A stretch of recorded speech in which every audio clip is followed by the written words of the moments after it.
Welcome to the CAñO Martín Peña, CAñO 3.7 project. We thank you for choosing to contribute to this community-based project with a commitment to grow, develop, and contribute to Puerto Rico and the world. The work you will be doing is part of a much larger effort. That is why we will be presenting you with the general information about the mission, vision, and the work that we do here, and that you are part of.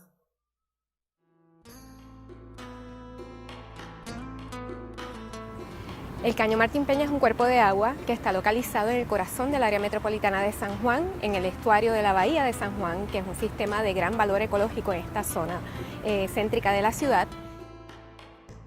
What is the CAñO Martín Peña? Historically, the CAñO Martín Peña was used for transporting goods. It was an ecosystem populated by mangroves and wildlife and was a source of clean water. However, over time, the channel became filled with stagnant water and debris. To understand how the state of the channel changed, we must first review the history of the CAñO Martín Peña.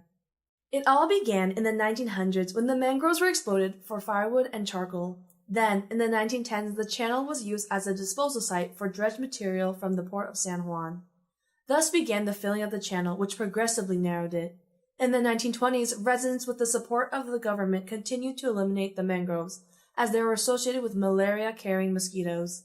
The sugarcane industry was also flourishing in Puerto Rico during this time, with many Puerto Ricans working. However, after Hurricanes San Felipe and San Ciprian hit in the 1930s, the sugarcane industry collapsed in the 1940s. This caused a migratory flow to cities like San Juan. In 1945, the Puerto Rico Slum Eradication Act relocated many low-income families to other areas and available housing was scarce. As a result, many low-income families from all over the island created informal settlements along the Caño. The migration influx increased even more during the 1950s with the industrial development that created more job opportunities, expanding the settlements around the Caño. These settlements developed around multiple difficulties. The communities created lacked basic infrastructure. The buildings were made of wood and zinc roofs. There was no proper stormwater drainage or sanitary water management system. The channel gradually became clogged with debris, sediment, and organic waste, resulting in periodic flooding of wastewater. Esto aquí está bastante demacrado ya hecho. Como era esto al principio, bueno, esto siempre ha sido así, desde que yo estaba aquí, eso siempre ha sido así.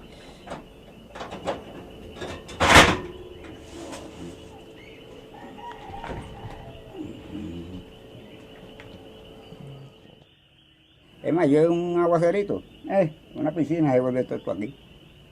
Hasta las calles afuera, todo esto aquí.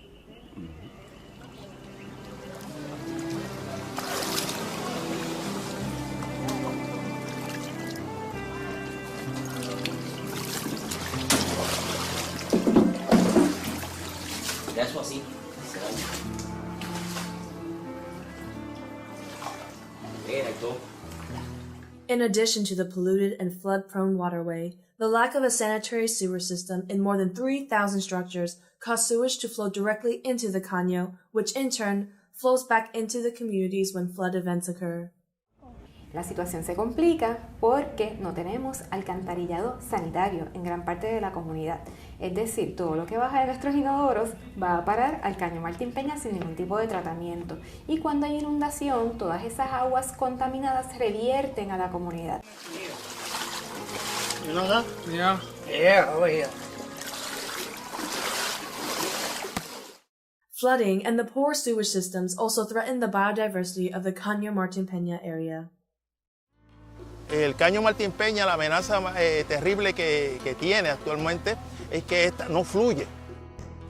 Al no fluir el agua a través del caño, porque se deteriora, porque se va cerrando, la vida, la fauna completa y la flora se muere ahí, se crean grandes infecciones, grandes enfermedades y eso afecta también todo el estuario de la bahía de San Juan, con la vida y la fauna completa la pierde. Any contact with water is dangerous as it can cause disease.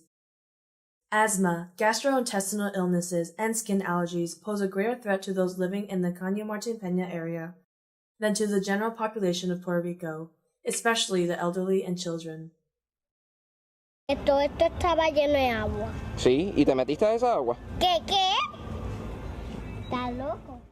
The width of the channel went from 200 to 400 feet to 4 to 16 feet.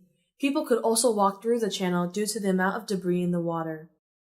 The government attempted to rehabilitate the Caño in the 1980s by dredging the western part of the channel. However, this eliminated the communities surrounding the Caño and it was developed for another social class. This is how the residents of the west area of the Caño, later in the 2000s, organized and created the G8, the group of 8 communities surrounding Caño Martín Peña, who in turn developed Law 489/2004 to provide an alternate way to restore the channel with a comprehensive plan that in turn allows for the permanence, economic, and social development of their communities. The law created the Community Land Trust and Enlace Project Corporation of the Caño Martín Peña, and with it, the G8, the CLT, and the Enlace Project Corporation are working together under the umbrella of CAñO 3.7 to prevent the history of displacement from repeating itself. The 3 entities are working together to implement the Caño Martín Peña Special Planning District Land Use and Development Plan and support the communities that comprise it. The Caño Martín Peña District is made up of 8 communities located along the channel. We have Barrio Obrero Oeste, Barrio Obrero San Ciprián, Barrio Obrero Marina, Buenavista Santurce, Israel Bitumul, Buenavista Atorrey, Las Monjas y Parada 27. The Caldera Peninsula is part of the G8, although it has developed its own development plan. The communities face daily challenges arising from the deterioration of the channel that the different CAñO 3.7 organizations actively seek to alleviate. Now, what exactly are these 3 organizations and what do they do? The organization CAñO 3.7 is the name given to the umbrella organization of the Project Enlace Corporation, the G8, and the Community Land Trust. The Project Enlace Corporation is a public corporation dedicated to developing, coordinating, and executing projects included in the Comprehensive Development Plan for the district. It is essentially a master plan that establishes urban improvements and physical, spatial, social, and economic development for the district. It is composed of different areas of action: housing, economic development, urban planning and infrastructure, citizen participation and social development, and environmental affairs. The G8 is a non-profit organization focused on organizing community leadership and promoting the participation and decision-making of the residents of the 8 communities of the Caño Martín Peña to make compliance with the Law 489/2004 viable. It is formed and directed by community members. This organization ensures that the corporation projects are in line with the needs of the communities. The Community Land Trust, or CLT, is a nonprofit organization that manages more than 2,000 acres of land that the residents of the Caño own collectively and strategize to prevent displacement. The 3 organizations work together to implement the district plan and to address and resolve the different challenges present in the Caño Martín Peña. There are multiple projects underway in CAñO 3.7.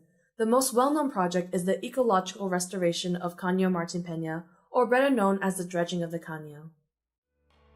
El G8, pues ahora mismo nosotros estamos bregando con todo eso para resolver el problema y una de nuestras metas es dragar el cuerpo de agua, devolverle la dignidad al cuerpo de agua, porque le devolvemos la dignidad al ser humano, que pensamos algunas veces en los seres humanos, además ese cuerpo de agua tiene vida igual que a nosotros y se merece un respeto.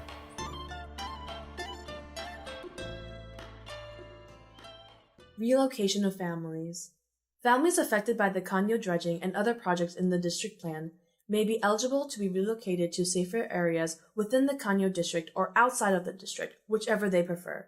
The relocation process is carried out with the utmost sensitivity and respect for the families in conjunction with the relocation committee, a group of residents from the same communities who support their neighbors in the step-by-step process.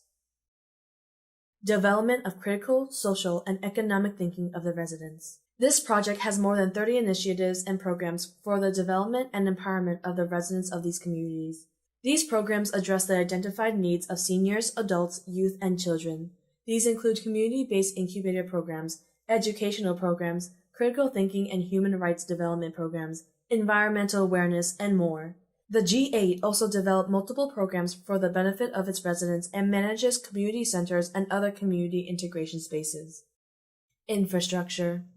Multiple projects are designed and constructed to provide basic infrastructure for communities, including safer houses, public spaces, road access, transportation, sanitation and stormwater systems, and electrical systems, among others for residents. Collective land tenure. In this project, the Land Trust develops multiple programs to manage land trusts on behalf of its residents. This is just a general summary of the different projects that are carried out here at CAñO 3.7, and there is more. The work you will do here not only help our people, but the environment and other communities facing similar problems in the country and the world.